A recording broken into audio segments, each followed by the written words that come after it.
তেল আবিবের অলিতে গলিতে এখন বারুদের গন্ধের চেয়েও বেশি প্রকট হয়ে উঠেছে এক অদৃশ্য গৃহযুদ্ধ। ইসরায়েলি প্রধানমন্ত্রী বেনিয়ামিন নেতানিয়াহু এবং মোসাদ প্রধান ডেভিড বার্নিয়ার মধ্যকার দীর্ঘদিনের স্নায়ুযুদ্ধ এখন এক নজিরবিহীন বিস্ফোরণের মুখে। তাসনিম নিউজের দাবি, বিশ্বস্ত সূত্রগুলো জানাচ্ছে গত এক সপ্তাহ ধরে তাদের মধ্যে কোনো প্রকার সরাসরি যোগাযোগ নেই। এমনকি যৌথ নিরাপত্তা বৈঠকগুলো থেকেও বার্নিয়া রহস্যজনকভাবে নিজেকে সরিয়ে নিয়েছেন। এই দূরত্ব কেবল ব্যক্তিগত নয়, বরং এটি ইসরায়েলের অস্তিত্ব রক্ষার এক চরম সংকটের প্রতিধ্বনি। প্রধানমন্ত্রী নেতানিয়াহুর অভিযোগের তীর এখন সরাসরি মোসাদের দিকে। তাঁর দাবি, ইরানের সামরিক সক্ষমতা এবং সামাজিক ও রাজনৈতিক পরিস্থিতি সম্পর্কে মোসাদ তাকে ভুল এবং বিভ্রান্তিকর তথ্য দিয়েছে। নেতানিয়াহুর ঘনিষ্ঠ মহলের মতে এই ভুল তথ্যের উপর ভিত্তি করেই তিনি ইরানের বিরুদ্ধে যুদ্ধে জড়িয়েছিলেন।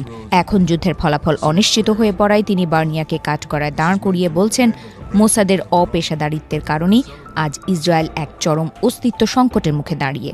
পাল্টা আক্রমণে পিছু হটেনি মোসাদ প্রধানও। গোয়েন্দা সংস্থাটির পক্ষ থেকে স্পষ্টভাবে জানানো হয়েছে যে তারা সঠিক তথ্যই সরবরাহ করেছিল, কিন্তু নেতানিয়াহু তার ব্যক্তিগত হঠকারিতা এবং অ্যাডভেঞ্চারিস্ট মানসিকতার কারণে যুদ্ধের এই ভয়াবহ দাবানল জ্বালিয়েছেন। মোসাদের দাবি, প্রধানমন্ত্রী যুদ্ধের ব্যর্থতার দায় এড়াতে এখন গোয়েন্দা বাহিনীর ওপর দোষ চাপাচ্ছেন, অথচ এই বিপজ্জনক পরিস্থিতির জন্য তার এক গুয়েমই দায়ী।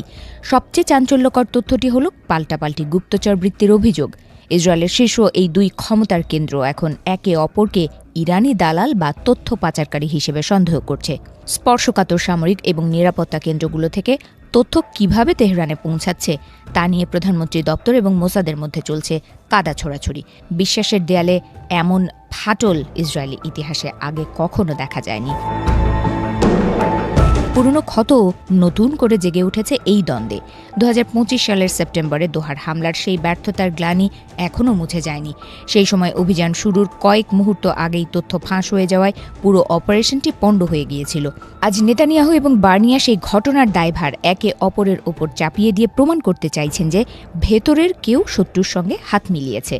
উপসাগরীয় অঞ্চলের মোসাদ নেটওয়ার্ক নিয়েও তৈরি হয়েছে তীব্র শঙ্কা।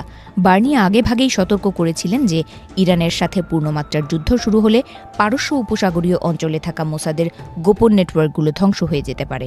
এখন সেই নেটওয়ার্কগুলো বাঁচাতে হলে তাদের সামরিক ঘাঁটিতে বা হোটেলে সরিয়ে নিতে হবে, যা সরাসরি ইরানের নজরে পড়ার ঝুঁকি তৈরি করছে।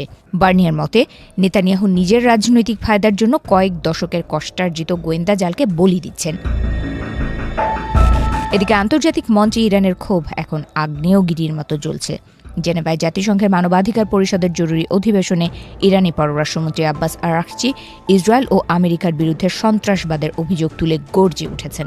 মিরাবো শহরের সাজারে তাইয়েবে প্রাথমিক বিদ্যালয়ে ভয়াবহ হামলার প্রসঙ্গ টেনে তিনি বলেন, 175 জন শিশু ও শিক্ষককে হত্যা করা কোনো ভুল নয়, বরং এটি একটি সুপরিকল্পিত যুদ্ধাপরাধ।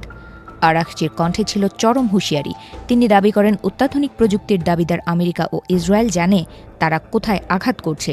শিশুদের স্কুলে এই হামলা ছিল মানবতার বিরুদ্ধে অপরাধ। একদিকে ইসরায়েলের অভ্যন্তরীণ ফাটল, আর অন্যদিকে ইরানের এই আন্তর্জাতিক কূটনৈতিক চাপ। সব মিলিয়ে মধ্যপ্রাচ্যের পরিস্থিতি এখন এমন এক বিন্দুতে দাঁড়িয়ে যেখান থেকে ফেরার পথ হয়তো চিরতরে বন্ধ হয়ে গেছে। Manifestations of this aggression was the calculated, phased assault